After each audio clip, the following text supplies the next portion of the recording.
Bom dia, boa tarde, boa noite.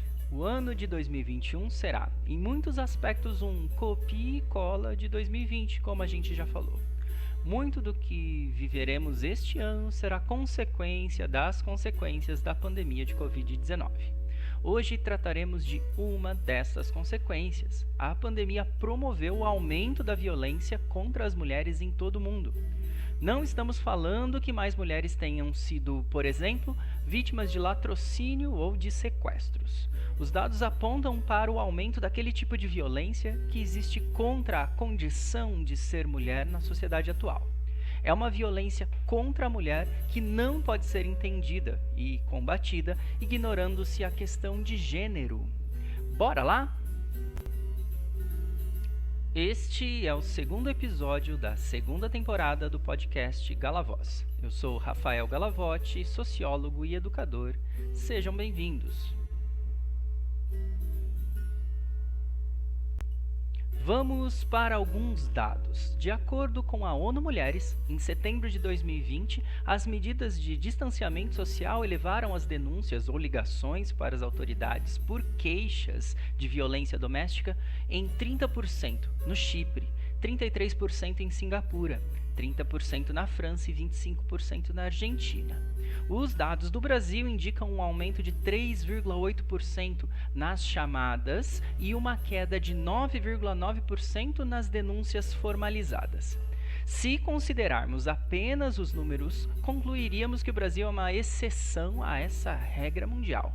Mas o que de fato acontece no Brasil é uma redução das ligações e das denúncias formalizadas devido ao aumento da dificuldade de acesso aos canais de ajuda e encaminhamento das denúncias.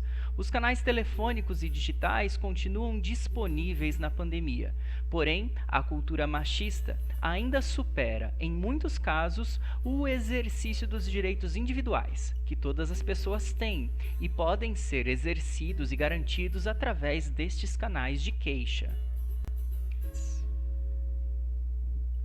É importante lembrar que esta introjeção da cultura machista manifesta-se, inclusive, com a normalização de situações de abuso e de violência por parte das próprias vítimas, que chegam a se colocar como responsáveis pelos crimes dos quais são vítimas.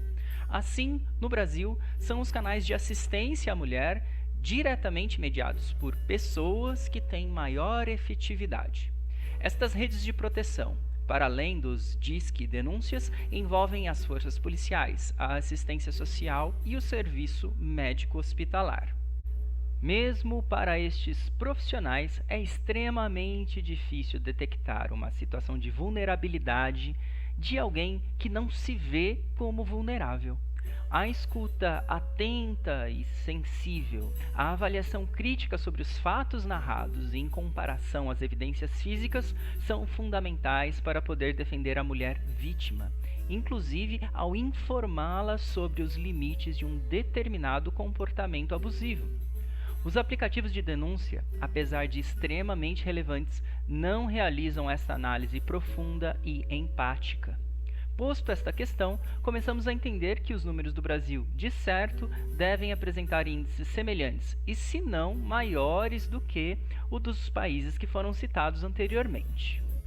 Entender a questão da violência contra a mulher significa entender os fundamentos da sociedade brasileira. Em um super resumo, são 3 pilares. 1. A mão de obra escrava, que nos afasta de uma perspectiva de valorização do indivíduo humano como um todo, em especial aqueles de pele escura. 2. A propriedade do latifúndio, que nos afasta de uma efetivação do liberalismo econômico.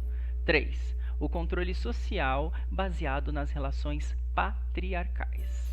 É por isso que há condições estruturais mais favoráveis caso você seja uma pessoa de pele não escura, que tenha propriedades e seja não mulher.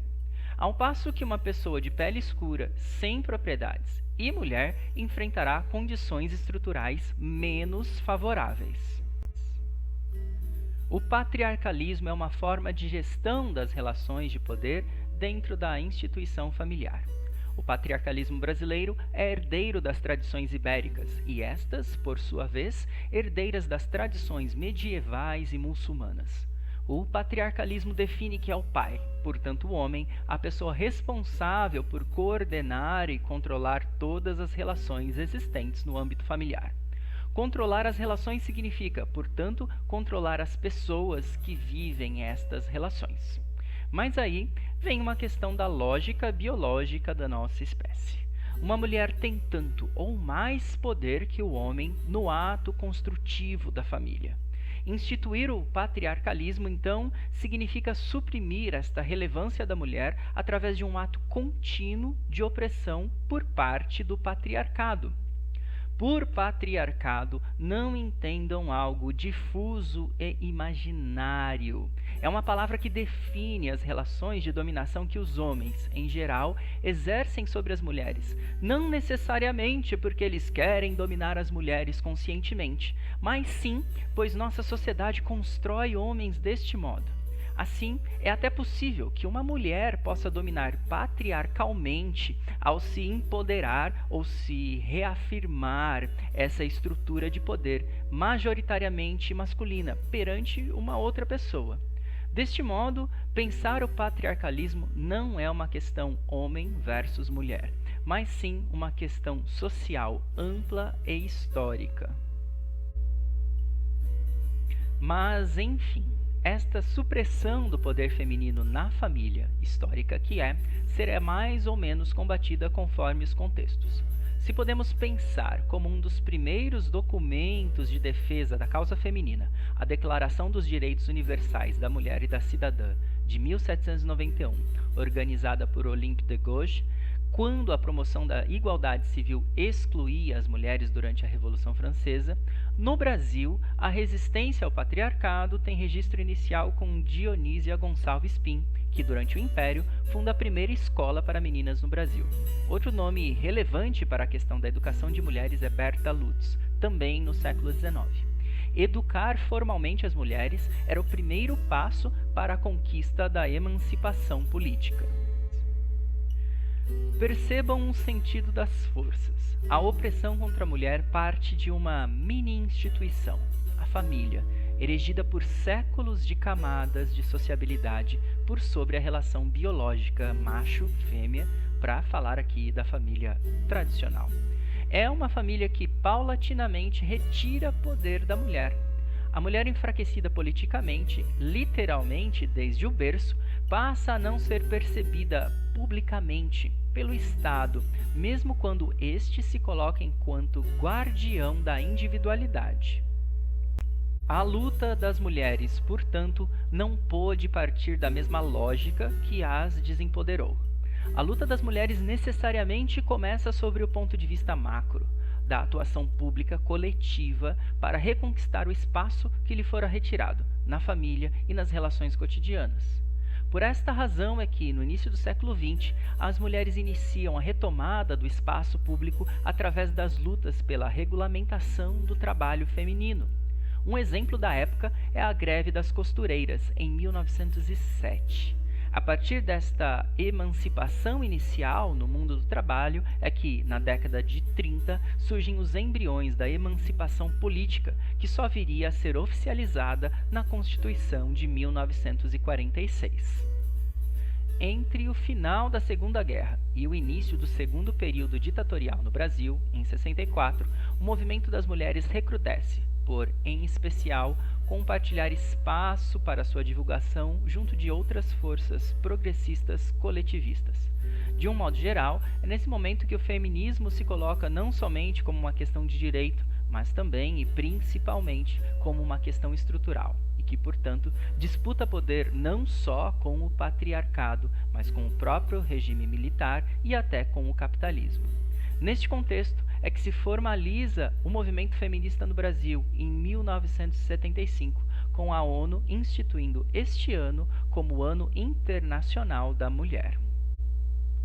A partir de 1979, durante o período da anistia, mulheres exiladas que participaram de movimentos feministas estrangeiros retornam ao Brasil e adensam a pauta do movimento feminista brasileiro, com as pautas que já haviam sido desenvolvidas ao longo dos anos 60 no exterior. É chegada em terras brasileiras a chamada segunda onda do feminismo, que trata de questões específicas das mulheres. Com a abertura política, o movimento feminista se divide entre uma parte que busca a institucionalização, mediada pelos neófitos partidos políticos recém-pluralizados, e uma parte que defende a predominante ação na sociedade civil, com vias de buscar transformações sociais endógenas.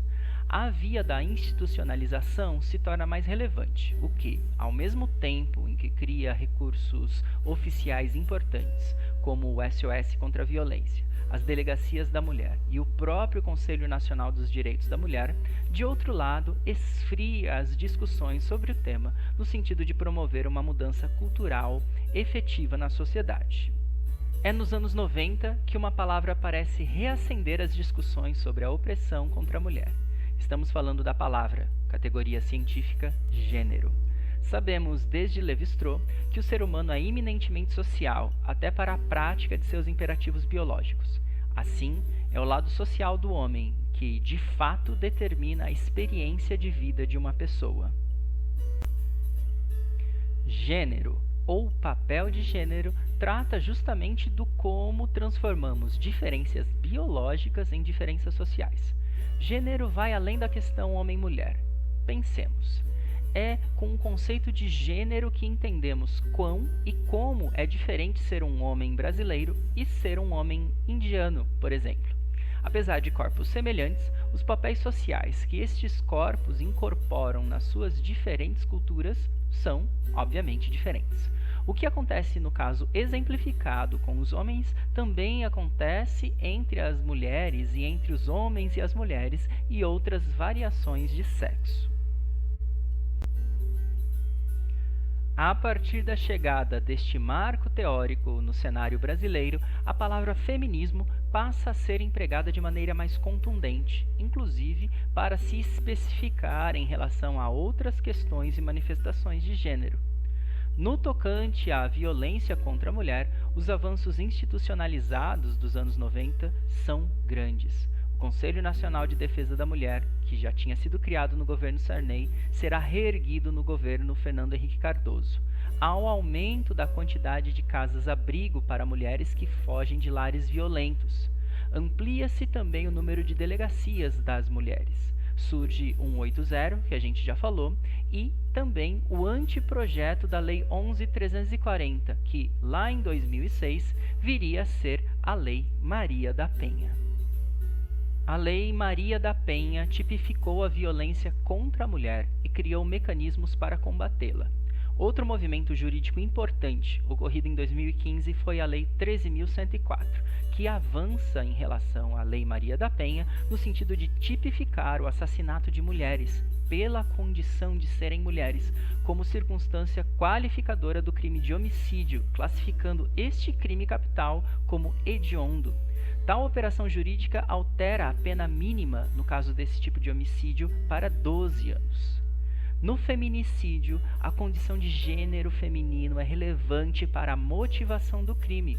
São, por exemplo, os casos de mulheres assassinadas por terminarem relacionamentos, como se elas não pudessem fazê-lo, sendo como antigamente então forçadas a se relacionarem. Estes avanços no campo jurídico são importantes, mas não contam o fim de uma história. Há diversos outros projetos sobre o mesmo tema, que pedem, por exemplo, a inclusão do feminicídio na lista de crimes imprescritíveis. Este caminho da judicialização da questão da violência contra a mulher, sem dúvida, nos dá um anteparo legal importantíssimo, porém, certamente não basta para resolvermos a questão. De acordo com a advogada Scarlett O'Hara Almeida da Silva, que nos assiste sobre questões jurídicas neste podcast, a legislação punitiva não basta para combater o problema da violência contra a mulher. Ainda de acordo com Scarlett, a punição do autor da violência, mesmo que na letra da lei, não evita, por exemplo, a existência da culpabilização secundária, um termo jurídico que se refere a como o próprio processo legal, através de seus agentes públicos participantes, encaminham o processo legal de modo que, mesmo ao cumprir a lei, não o fazem de maneira digna em relação à vítima, pois demonstram atitudes de julgamento, o que tende a desacreditar a própria vítima perante seus direitos e a sociedade. É este fenômeno que vimos em casos de grande repercussão ao final de 2020, como a descrição da defesa que justifica um estupro por atitudes da vítima, ou o juiz federal que desacredita em audiência a Lei Maria da Penha, uma lei que, como qualquer outra, deveria ser a sua baliza primordial para as decisões. Discutir a violência contra a mulher faz parte do processo que toda a sociedade deve passar para, ao longo do tempo, diminuí-la e, quiçá, erradicá-la. Não podemos entrar num ciclo vicioso de nos mantermos como uma sociedade que produz homens machistas e que depois os encarcera quando em delito, o que torna o cumprimento da lei algo estranho à própria cultura da sociedade em questão. É neste sentido que o feminismo não é uma oposição ao machismo. A perspectiva feminista é aquela que forma crianças, futuros pais e mães, sob a perspectiva do cuidado e da complementariedade entre pessoas que formarão uma família, na qual as atividades serão divididas e compartilhadas conforme contextos, sem a obediência a padrões e valores opressores e oprimidos herdados do passado. Se a institucionalização dos direitos das mulheres ainda precisa avançar, a luta destas já deu largos passos. Hoje, talvez tenhamos chegado no momento de abrir nossas famílias a esta discussão. É a família, em qualquer configuração, que formará cuidadores ao invés de agressores. É a família que formará a consciência ao invés da submissão. Este papel é meu, como homem, marido e pai, e é de vocês também, como moças e moços, namorados e namoradas, filhos e filhas. Todos nós, humanos e cidadãos. Deixo vocês com estas reflexões, pois preciso ir lavar a louça. Um abraço e até a próxima.